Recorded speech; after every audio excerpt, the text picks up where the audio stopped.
രണ്ടുപേരെ മഴുകൊണ്ട് വെട്ടിക്കൊന്ന ശേഷം ചതുപ്പിൽ ചാടി ഒളിക്കാൻ ശ്രമിച്ച യുവാവിനെ പോലീസ് നാട്ടുകാരുടെ സഹായത്തോടെ പിടികൂടി പുറത്തെത്തിച്ചു.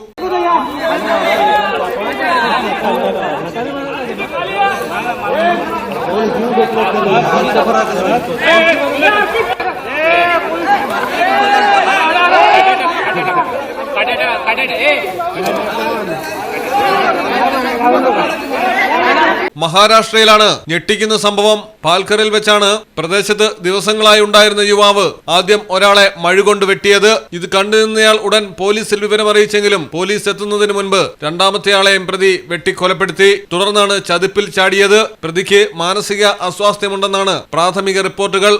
News desk Malayalam television. നാട്ടിലെവിടെയാ? ഞാൻ കണ്ണൂരാ. നാട്ടിലെവിടെയാ? എന്റെ വീട് പാലക്കാട്. പാലക്കാടിൻ പൊള്ളിപ്പൊളിയും ചൂടായാലും